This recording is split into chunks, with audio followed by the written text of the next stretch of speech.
एक बुद्धिमान हंस। एक बहुत बड़ा विशाल पेड़ था।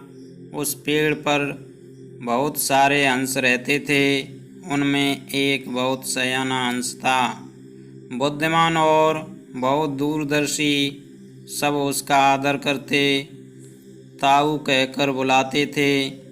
एक दिन उसने एक नन्ही सी बेल को पेड़ के तने पर बहुत नीचे लिपटते पाया।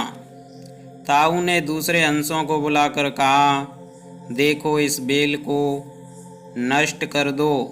एक दिन यह बेल हम सबको मौत के मुंह में ले जाएगी।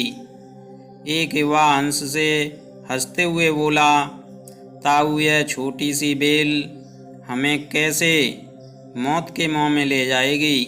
सयाने हंस ने समझाया, आज यह तुम्हें छोटी सी लग रही है, धीरे धीरे यह पेड़ के सारे तने को लपेटा मारकर ऊपर तक आएगी।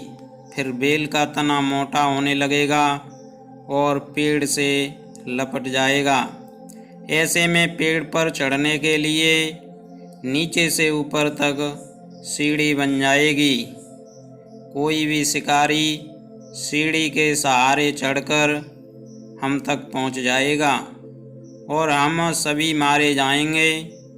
दूसरे हंस को यकीन न आया, एक छोटी सी बेल कैसे सीढ़ी बनेगी। तीसरा हंस बोला, ताऊ, तू तो एक छोटी सी बेल को खींचकर ज़्यादा ही लंबा कर रहा है। एक हंस बड़बड़ाया और बोला, यह ताऊ अपनी अकल का रौब डालने के लिए अंट संट कहानी बना रहा है। इस प्रकार किसी दूसरे हंस ने ताऊ की बात को गंभीरता से नहीं लिया।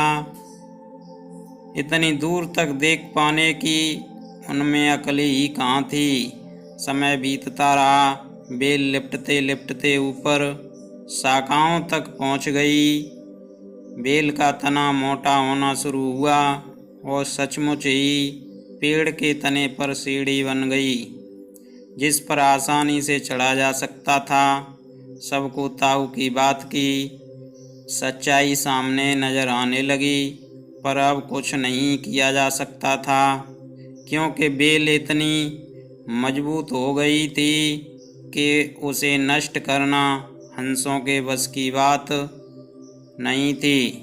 एक दिन जब सब हंस दाना चुगने बाहर गए हुए थे, तब एक बहेलिया उधर आ निकला। पेड़ पर बनी सीढ़ी को देखते ही उसने पेड़ पर चढ़कर जाल बिछाया और चला गया। अंधेरा होते ही सारे हंस लौट आए और जब पेड़ से उतरे तो बहेलिए के जाल में बुरी तरह फंस गए। जब वे जाल में फंस गए और फड़फड़ाने लगे, तब उन्हें ताऊ की बुद्धिमानी और दूरदर्शिता का पता लगा। सब ताऊ की बात न मानने के लिए लज्जित थे और अपने आप को कोस रहे थे। ताऊ सबसे रुष्ट था और चुप बैठा था। एक हंस ने हिम्मत करके कहा, ताऊ, हम मूर्ख हैं, लेकिन अब हमसे मुँह मत फेरो। दूसरा हंस बोला, इस संकट से निकालने की तरकीब तू ही हमें बता सकता है। आगे हम तेरी कोई बात नहीं टालेंगे। सभी हंसों ने हामी भरी। तब ताऊ ने उन्हें बताया, मेरी बात ध्यान से सुनो। सुबह जब बहेलिया आएगा तब मुर्दा होने का नाटक करना।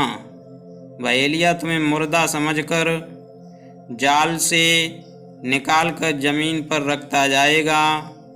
वहाँ पर तुम सभी मरे के समान पड़े रहना। जैसे ही वह अंतिम हंस को नीचे रखेगा, मैं सीटी बजाऊंगा। मेरी सीटी सुनते ही सब उड़ जाना। सुबह बहेलिया आया।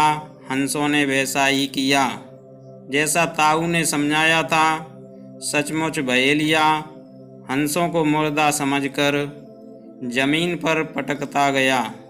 सीटी की आवाज़ के साथ ही सारे हंस उड़ गए।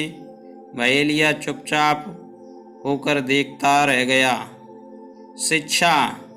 बुद्धिमानों की सलाह गंभीरता से लेनी चाहिए और साथ ही अपने से सयानों की बात पर एक बार जरूर गौर करना चाहिए।